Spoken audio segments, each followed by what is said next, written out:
O estrondo do grande órgão cresceu até se tornar um rugido, pressionando, como um gigante que se levanta contra o teto abobadado para tentar rompê-lo. Freder inclinou a cabeça para trás. Seus olhos ardentes e bem abertos olhavam para cima sem nada ver. Suas mãos extraíam música do caos das notas, lutando contra a vibração do som que o comovia até o âmago de seu ser.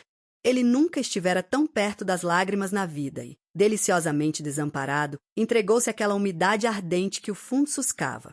Acima dele, a abóbada celeste em lápis lazuli, pairando ali, o mistério 12 vezes repetido, os signos do zodíaco em ouro. Posicionados ainda mais alto, os 7 coroados, os planetas. E, acima de tudo, um bando de estrelas de brilho prateado, o universo. Diante dos olhos marejados do organista, ao ritmo de sua música, as estrelas do céu começaram uma dança solene e grandiosa. As ondas das notas musicais dissolveram o ambiente no nada. O órgão que Freder tocava parecia agora estar no meio do mar, como um recife onde as ondas espumavam. Carregando cristas de espuma, elas avançavam violentamente, e a 7ª era sempre a mais poderosa. Mas, bem acima do mar que bramia no tumulto das águas, as estrelas continuavam sua dança solene e grandiosa. Abalada até o núcleo, a velha terra despertou de seu sono. Seus torrentes secaram, suas montanhas desmoronaram. Das profundezas abertas o fogo brotou, a terra ardia com tudo que carregava. As ondas do mar tornaram-se ondas de fogo. O órgão inflamou-se, transformando-se numa tocha ruginte de música. A terra, o mar e o órgão que ardia em hinos desabaram e viraram cinzas. No entanto, bem acima dos desertos e dos espaços onde a criação havia sido calcinada, as estrelas do céu mantinham sua dança solene e grandiosa. Então, das cinzas cinzentas e dispersas, sobre asas trêmulas, indizivelmente belas e solitárias, ergueu-se uma ave de penas cobertas de joias. Ela soltou um gemido lamentoso. Nenhuma ave que já existira poderia ter chorado de forma tão dolorosa. Ela pairava sobre as cinzas da terra completamente arruinada. Voava de um lado para o outro, sem saber onde pousar. Pairava sobre o túmulo do mar e sobre o cadáver da terra. Nunca, desde que o anjo pecador caíra do céu ao inferno, o ar ouvirá um clamor de desespero como aquele. Foi quando, daquela dança solene e grandiosa das estrelas, uma delas se libertou e se aproximou da terra morta. Sua luz era mais suave que o luar e mais imponente que a luz do sol. Entre a música das esferas, aquela era a nota mais celestial. Ela envolveu a ave lamuriosa em sua luz querida. Era forte como uma divindade, clamando, "Vem a mim, vem a mim." A ave adornada de joias deixou então o túmulo do mar e da terra e entregou suas asas cansadas à voz poderosa que a sustentava. Movendo-se num berço de luz, ela subiu e cantou, tornando-se uma nota das esferas, desaparecendo na eternidade. Freder deixou os dedos escorregarem das teclas. Inclinou-se para frente e escondeu o rosto nas mãos. Pressionou os olhos até ver a dança de fogo das estrelas por trás das pálpebras.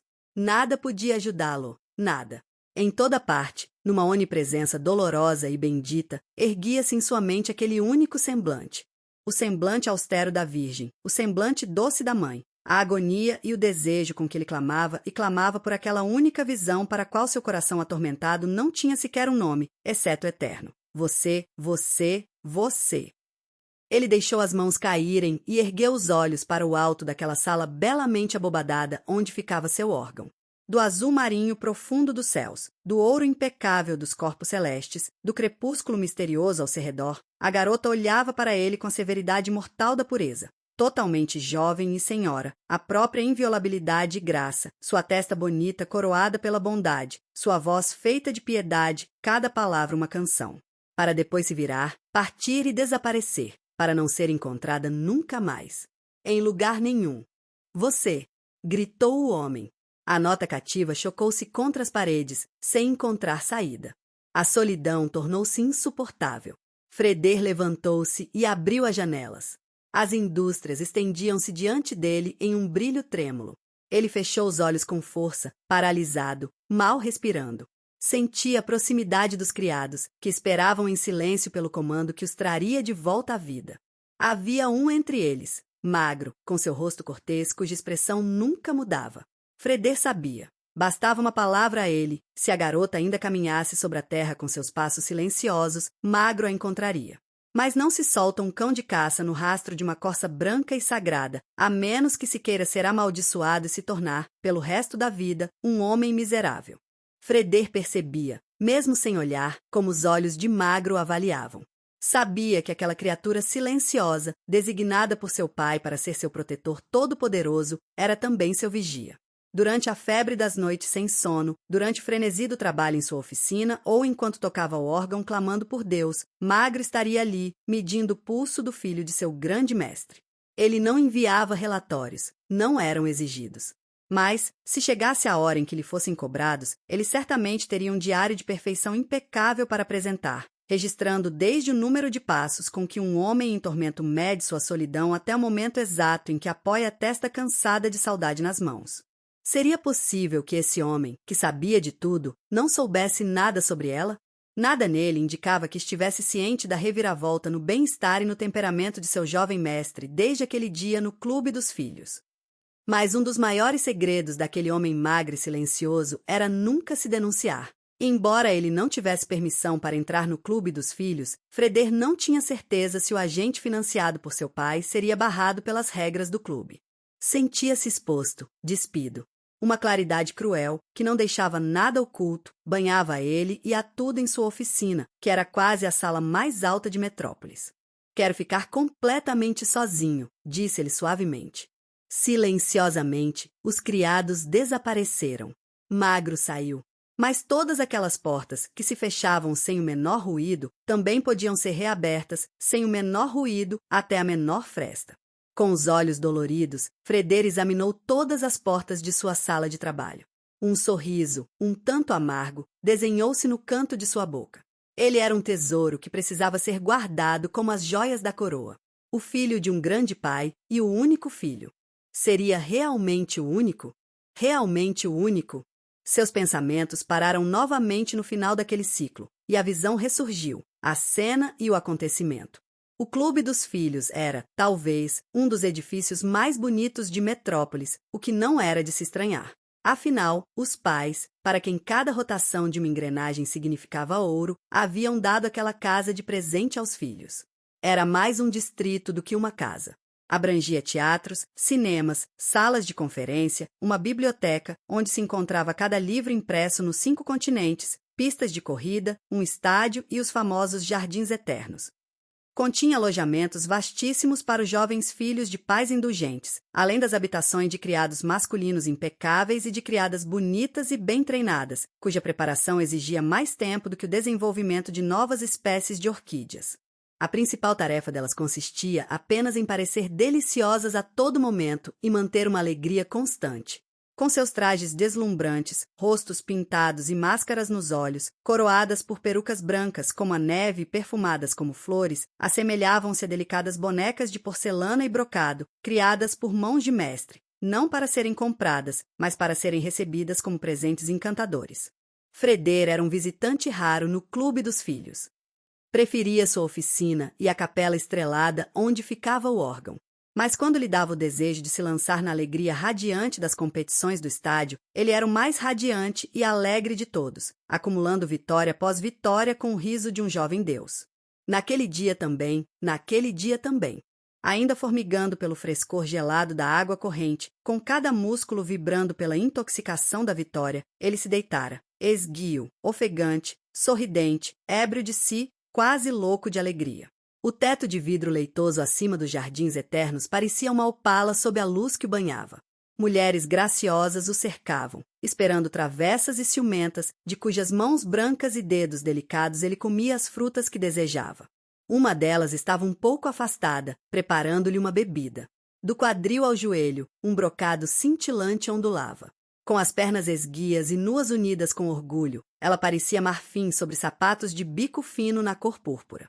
Seu corpo reluzente erguia-se delicadamente a partir dos quadris e, sem que ela percebesse, vibrava no mesmo ritmo em que o peito do homem subia e descia ao respirar. O pequeno rosto pintado sob a máscara acompanhava atentamente o trabalho de suas mãos cuidadosas.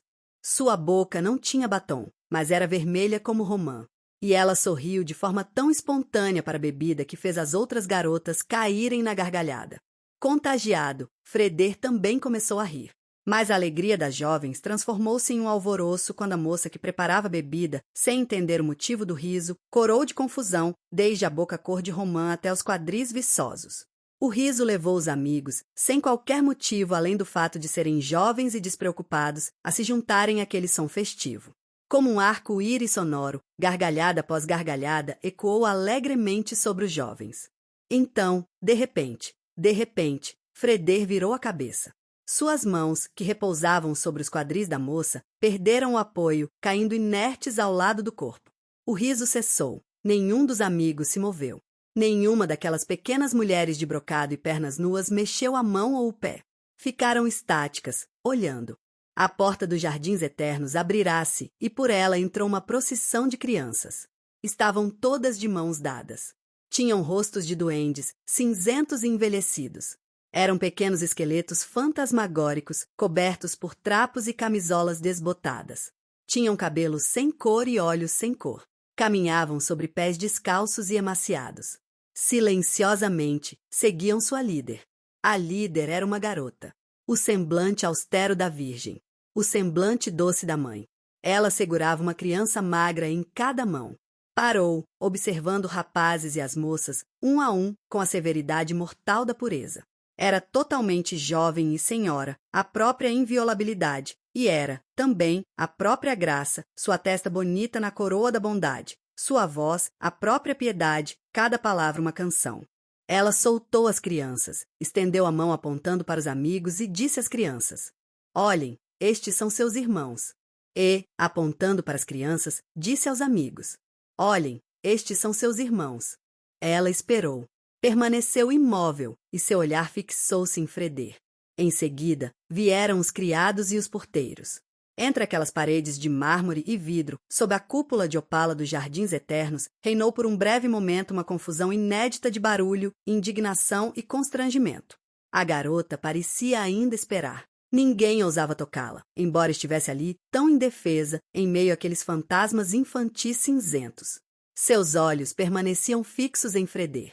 Então ela desviou o olhar, inclinou-se um pouco, pegou novamente as mãos das crianças, virou-se e conduziu a procissão para fora. A porta fechou-se atrás dela. Os criados desapareceram, desculpando-se repetidamente por não terem conseguido evitar o ocorrido. Tudo virou vazio e silêncio. Se cada um dos presentes não tivesse tantas testemunhas do evento, seriam inclinados a acreditar que fora uma alucinação. Perto de Freder, sobre o piso de mosaico iluminado, a moça que preparava bebida chorava copiosamente, encolhida. Com um movimento pausado, Freder inclinou-se em direção a ela e, de repente, puxou a máscara, a estreita máscara preta, de seus olhos. A jovem soltou um grito, como se tivesse sido flagrada em total nudez. Suas mãos voaram para o alto, em uma tentativa de se proteger, e ficaram paradas no ar. O pequeno rosto pintado encarava o homem com horror. Os olhos, agora expostos, pareciam sem vida, completamente vazios. O rostinho, desprovido do charme da máscara, tornara-se estranho e sinistro. Freder soltou o pedaço de tecido preto. A moça recolheu-o rapidamente, escondendo o rosto. Freder olhou ao seu redor. Os Jardins Eternos cintilavam. Aqueles seres belos, mesmo que temporariamente desestabilizados, brilhavam em sua opulência bem cuidada.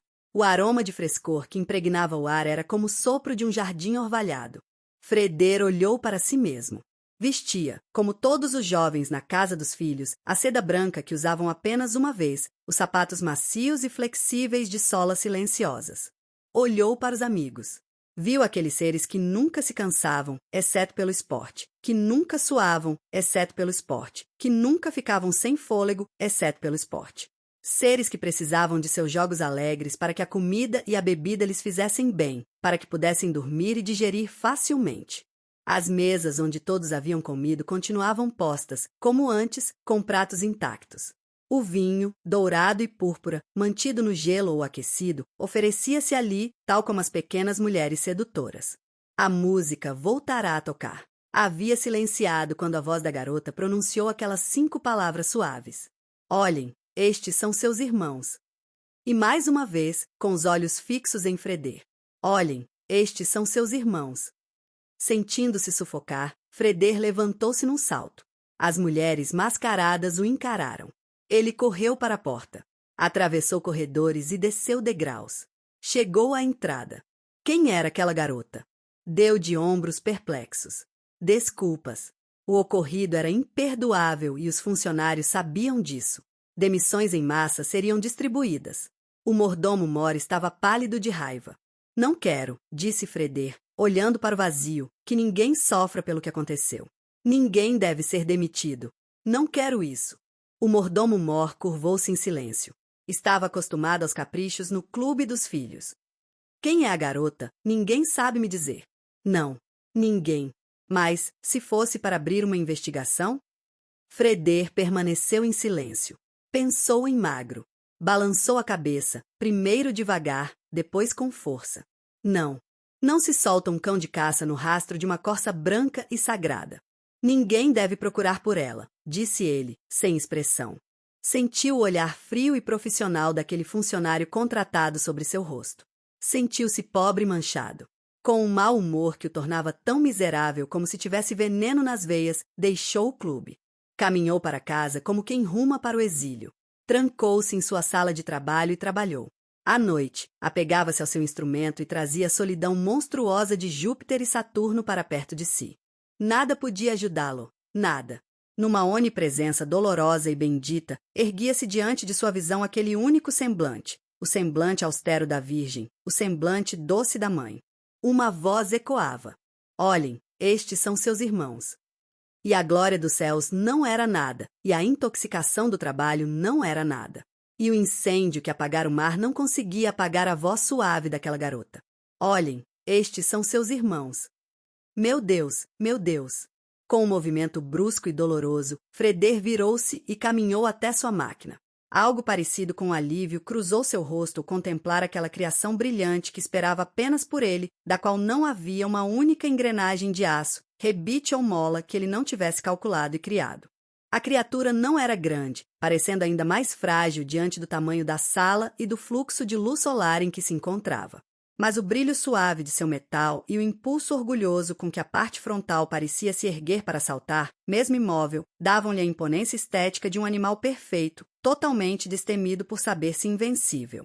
Freder acariciou sua criação. Encostou a cabeça suavemente contra a máquina. Com um afeto incomensurável, sentiu seus membros frios e flexíveis. Esta noite, disse ele, estarei com você. Serei totalmente envolvido por você, derramarei minha vida em você e descobrirei se posso ou não trazê-la à vida. Talvez eu sinta sua pulsação e o início do movimento em seu corpo controlado. Talvez eu sinta a vertigem com que você se lança em seu elemento infinito, carregando-me, a mim, o homem que a criou, pelo imenso mar da meia-noite. As 7 estrelas estarão acima de nós e a beleza triste da lua. O Monte Everest parecerá apenas uma colina abaixo de nós. Você me carregará e eu saberei. Você me leva tão alto quanto eu desejar. Ele parou, fechando os olhos. O calafrio que o percorreu transmitiu-se, como uma vibração, à máquina silenciosa. Mas talvez, continuou ele, sem levantar a voz, talvez você perceba, minha amada criação, que já não é meu único amor.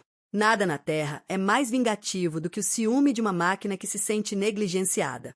Sim, eu sei disso. Vocês são amantes imperiosas. Não terás outros deuses além de mim. Estou certo? Um pensamento fora de você. Você sente imediatamente e se torna perversa. Como eu poderia esconder de você que nem todos os meus pensamentos estão aqui? Não posso evitar, minha criação. Fui enfeitiçado, máquina. Encosto minha testa em você, mas minha testa anseia pelos joelhos da garota cujo nome sequer conheço. Ele parou e segurou o fôlego. Ergueu a cabeça e escutou. Centenas e milhares de vezes ele já ouvirá aquele mesmo som na cidade. Mas, por centenas e milhares de vezes, parecia-lhe que não havia compreendido. Era um som imensamente grandioso e arrebatador, tão profundo e grave quanto, e mais poderoso do que qualquer som na terra. A voz do oceano em fúria, a voz de cachoeiras desabando ou a voz de trovoadas muito próximas seriam miseravelmente abafadas por aquele estrondo monumental. Sem ser agudo, penetrava todas as paredes, e enquanto durava, todas as coisas pareciam vibrar nele. Era onipresente, vindo dos altos e das profundezas, sendo belo e horrível, um comando irresistível. Estava no alto da cidade. Era a voz da cidade. Metrópolis erguia sua voz. As máquinas de Metrópolis rugiam, queriam ser alimentadas. Freder abriu as portas de vidro. Sentiu-as tremer como cordas sob os golpes de um arco. Saiu para a estreita galeria que contornava aquela que era quase a casa mais alta de Metrópolis. O som ruginte recebeu, envolveu-o, sem nunca cessar. Por maior que fosse Metrópolis, nos 4 cantos da cidade esse comando rugido era igualmente perceptível. Freder olhou através da cidade para o edifício conhecido pelo mundo como a Nova Torre de Babel.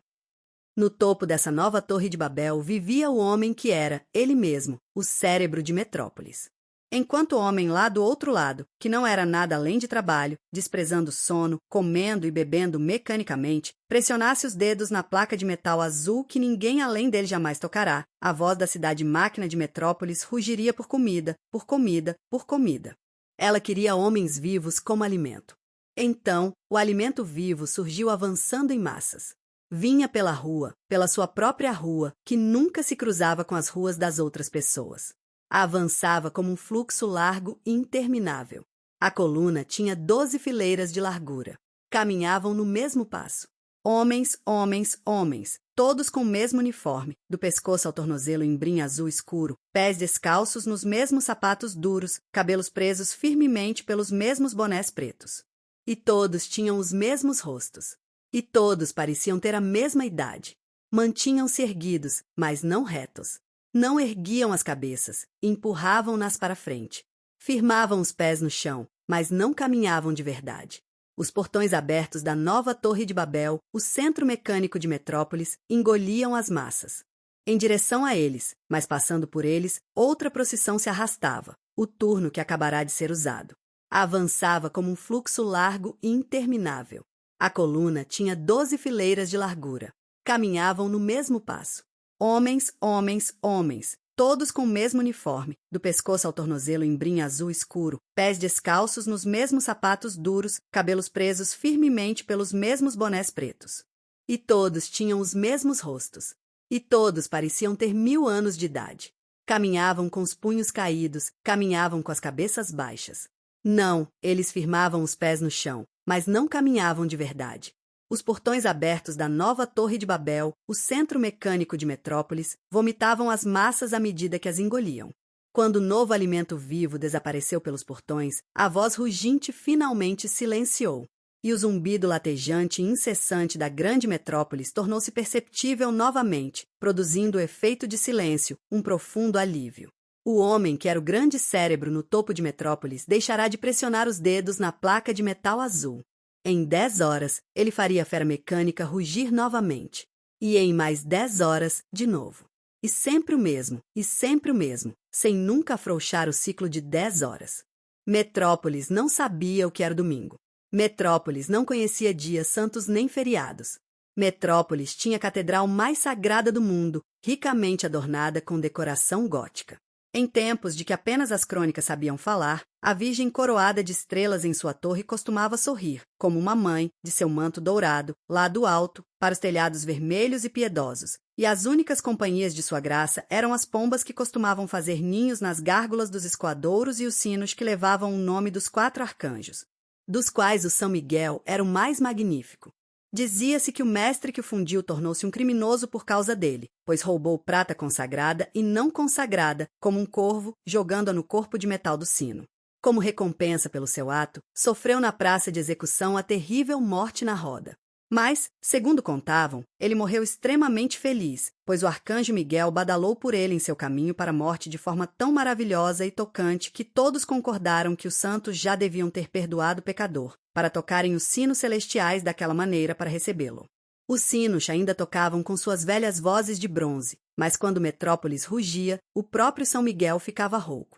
A nova Torre de Babel e os edifícios semelhantes estendiam suas alturas sombrias muito acima da torre da catedral, de modo que as jovens nos escritórios e estações de rádio olhavam do 30º andar para a Virgem coroada de estrelas exatamente da mesma altura em que ela, em tempos passados, olhara para os telhados vermelhos e piedosos.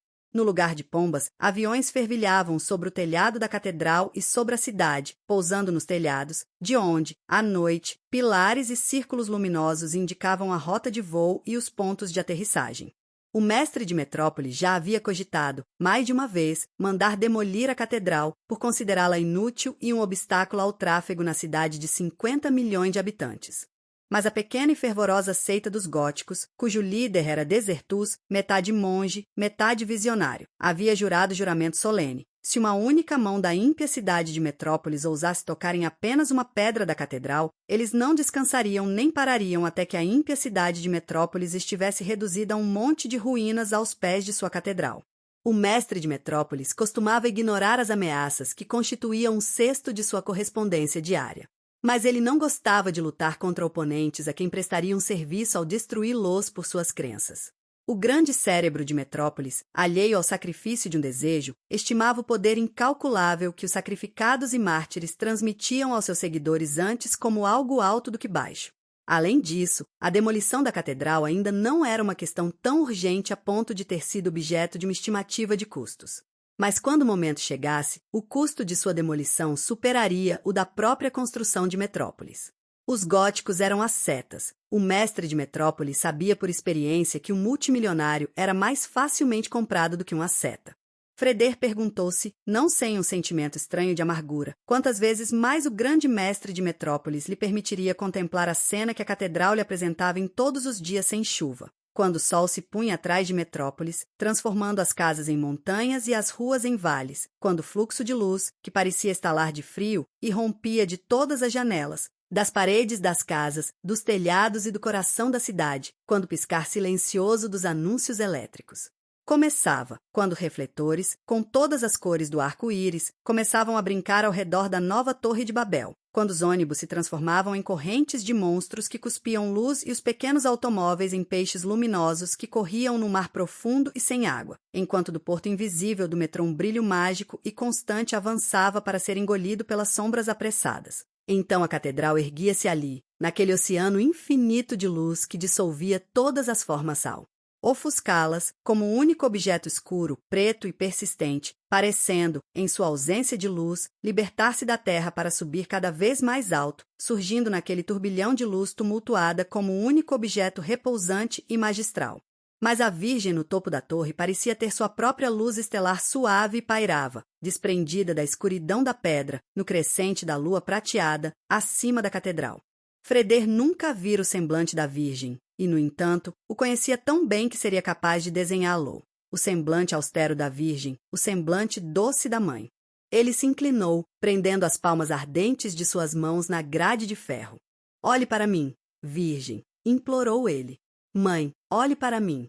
O feixe de um refletor atingiu seus olhos, fazendo fechá-los com irritação. Um foguete sibilante cortou o ar, projetando no crepúsculo pálido da tarde a palavra Yoshivara. Incrivelmente branca e com feixes penetrantes, pairava, erguendo-se sobre uma casa que não se podia ver, a palavra cinema. Todas as 7 cores do arco-íris flamejavam, frias e fantasmagóricas, em círculos que oscilavam silenciosamente. O enorme mostrador do relógio na nova Torre de Babel estava banhado pelo fogo cruzado e ofuscante dos refletores. E, repetidas vezes, daquele céu de aparência pálida e irreal, caía a palavra Yoshivara. Os olhos de Freder fixaram-se no relógio da nova Torre de Babel, onde os segundos passavam como faíscas de relâmpagos vivos, contínuos tanto em sua chegada quanto em sua partida. Ele calculou o tempo que havia passado desde que a voz de Metrópolis rugira por comida, por comida, por comida. Ele sabia que por trás daquelas faíscas de segundos na nova Torre de Babel havia uma sala ampla e vazia com janelas estreitas que iam até o teto, painéis de controle por todos os lados e, bem no centro, a mesa, o instrumento mais engenhoso que o mestre de Metrópolis criará para operar sozinho como mestre solitário. Na cadeira simples diante dela, a personificação do grande cérebro, o mestre de Metrópolis. Perto de sua mão direita, a sensível placa de metal azul, em direção à qual ele estenderia a mão, com a certeza infalível de uma máquina saudável, quando segundos suficientes tivessem sumido na eternidade para fazer Metrópolis rugir mais uma vez, por comida, por comida, por comida. Naquele momento, Freder foi tomado pela ideia persistente de que perderia a razão se tivesse de ouvir, mais uma vez, a voz de Metrópolis rugindo daquela forma para ser alimentada. E, já convencido da inutilidade de sua busca, afastou-se do espetáculo daquela cidade louca por luz e foi procurar o mestre de Metrópolis, cujo nome era Joffre Dersen e que era seu pai.